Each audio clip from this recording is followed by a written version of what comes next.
All right, MMASucka.com here with Ryan Jimmo. You know what, bro? Here we are, man, Calgary, and it's your home province. How stoked are you right now? I'm pretty good. I have to correct you. This is not my home province. I'm from New Brunswick on the East Coast, but this is the place I live. Yeah, you live here and you spend a lot of time here. Place I call home, and so I'm very excited for this. Yeah. It's my first UFC fight, and I get to fight at home, and couldn't ask for more.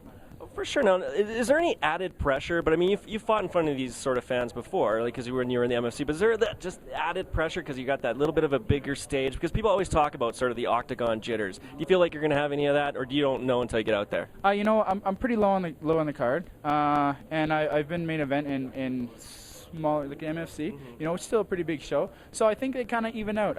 Main event and a lower show and low, and it kind of I think evens out pressure-wise. So it's not something I'm not accounting for, and I don't think it's going to be a factor. Now, you've been criticized before that, he's a great fighter, but he doesn't finish his fights. What kind of statement do you want to make against Anthony Perosh? That's a pretty open-ended question. So, couple things couple ways you can go about that. Some fighters get in the UFC and they make a big statement, big splash, and then they go too high, too far, too fast, and then it's just like they flounder. So I'm more of a more methodical person, and I wanted to show that I'm very talented and very skilled, and then slowly work my way up the ranks, and just show them that I'm here. So is it safe to say then that you would love to finish this fight as quickly as possible to sort of put that behind you? And you are a very methodical fighter and you're very technical, but in some ways, a lot of people are wanting to see you finish a fight soon. So are you hoping to put him away in the first and second round? Yeah, I'm looking to put him away a little quicker. And the reason I fought so conservatively in the MFC was, there wasn't the $75,000 knockout bonus. There wasn't the millions of people watching. The risk wasn't worth the reward. Here, the reward's worth it. To take that risk. So we're going to see me open up a little bit more and take more risks. What do you know about him? Like, where do you think his strengths are, and as well as his weaknesses? Anthony Perosh, he's certainly a good jiu-jitsu player. Yeah. So he has some experience in the UFC. He's on a bit of a streak. So those are his strengths, and I believe it's a very good matchup for me, and I think I'll do very well. Yeah, no, a lot of people out there, I mean, the hardcore fans definitely know who you are, especially in Canada. You're an MFC champion. Now you're here in the UFC. Just let people know how you got into fighting. Sure.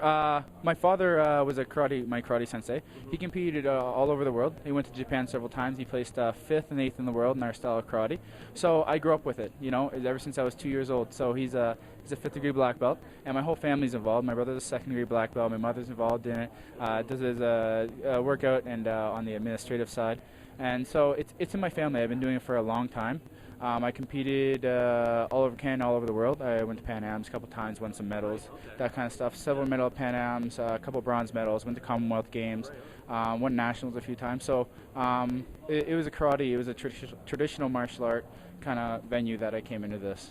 Yeah. Now, at any time did you ever feel like, fighting is not for me, maybe I should look into a different career, or were you always just focused that you were going to always be the best and you were going to be wearing that sweater one day and you were going to be in the octagon? Yeah, it was the latter of what you said. Yeah. The second one, it was I don't care if I have to go hungry, and I realized, I have a dream of becoming UFC champion. So I understood coming up that there's going to be times when, I'm like, oh, I don't know when I'm going to buy my groceries. I kind of forewent a lot of other stuff, took a lot of risks and sacrifices, and times I didn't know when I was going to buy my groceries, couldn't pay my rent, and then I had to wait till a fight came and then pay and then do whatever. So it was always just in my mind that I was just simply the best, and if there's a wall there or a roadblock, I either vault over it, dig under it, or I find a way around it.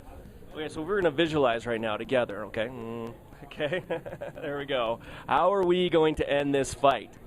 I would like a knockout. Yeah. I think a very good stand-up, or a TKO. Yeah. But you know what? Yeah, they say your first fight in the UFC, you go for a W, you go for a win, and to make sure you solidify. But I would like to knock him out or a TKO.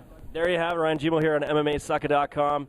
He's going to be fighting Perosh on Saturday night, man. All the best to you. Good luck. Thank you.